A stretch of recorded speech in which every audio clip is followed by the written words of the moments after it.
all basically. But working as a game designer, is it, let's say, easier? Is it easier to work as a designer for board games because you can prototype this stuff more easily at home, play it socially with people, versus video games where you have to deal with art and programming and so on? It is amazingly easier. Like, it's night and day. And I'm not saying that the board game guys out there have very easy, but they do compared. Like, it's not comparable. Like, I literally can sit down and prototype things with paper and one other person and some dice, and all I need to do is get some art and it's done. Like, it's just design. Like, it's this very pure design where all you do is play and test. And like, a good example of Four Souls, it's just like, I can't even remember how many different iterations it went through with different rule sets, but we just sit around and play with the prototype cards.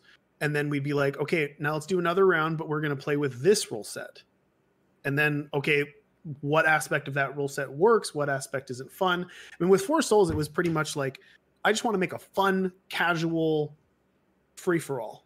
And the cool thing about a free-for-all game, especially with 4 players, is you don't have to worry so much about balance because it's not a competitive one-on-one. It's more of a social, political type game where like, you don't want to screw somebody else over and you want to offer them bribes.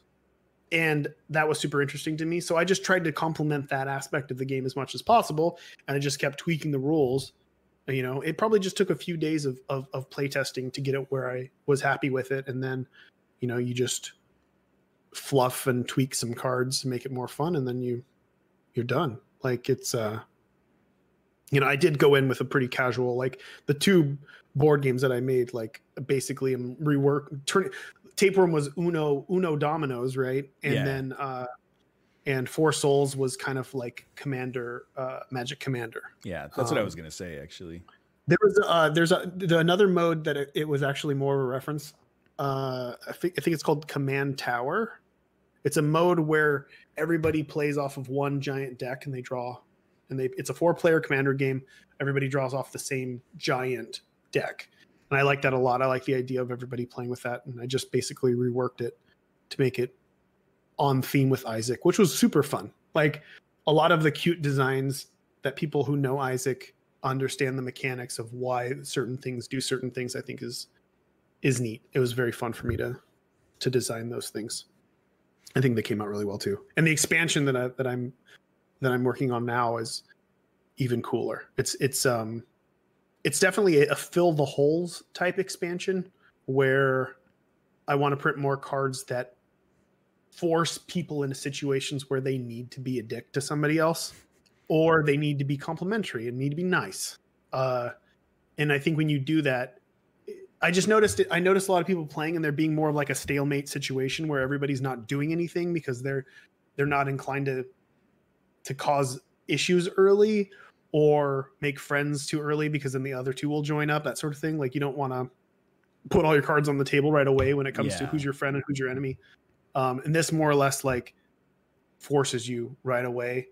And then there's cards that kind of allow you to attack other players. So like once the gauntlet has been dropped, it's like now you actually can screw somebody over. Like, you can directly be like, nah, I'm going to take my turn attacking you directly.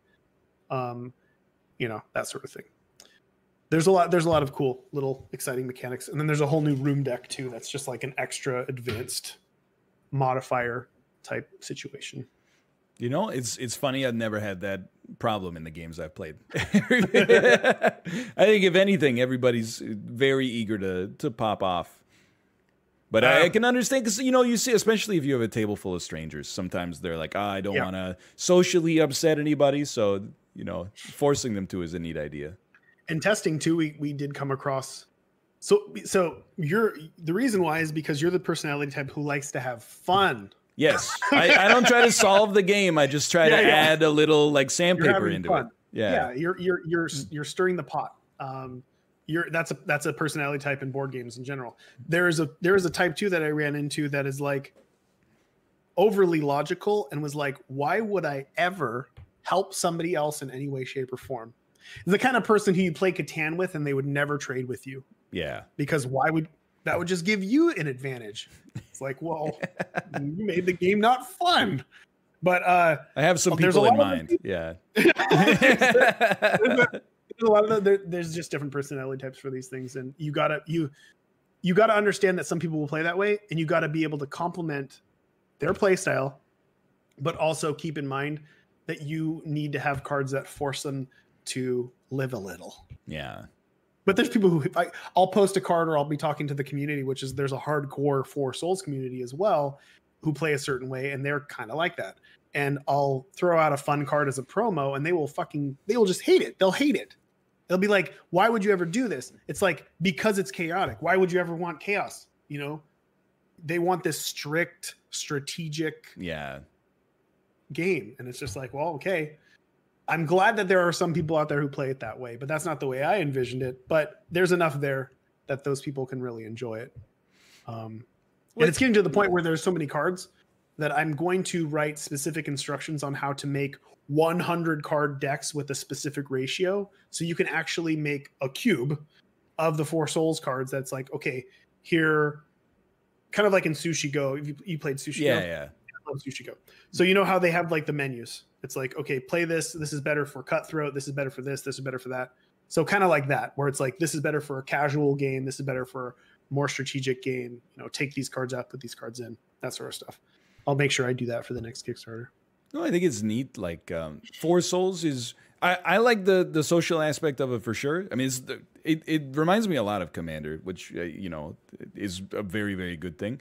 But like in Magic, I find Commander annoying just because it takes 8 hours sometimes, depending. Like some people deliberately build almost like anti-fun decks that are just fun for them, and everybody else has to suffer. But you've built or designed such a mechanics-driven game with a social element on top. I'm not surprised that it's appealed to the community, that they see it as a system where they can look at the inputs and the outputs and try to optimize it that way. And then also I think it's really accessible and easy to introduce to other people because there's that element over top of it's not strictly. It doesn't suffer from the barrier to entry that a lot of other board games have, where it takes an hour and a half to learn the rules and then like 3 hours to play the first game and so on and so forth. Well, I mean, it would be nice if it was smoother.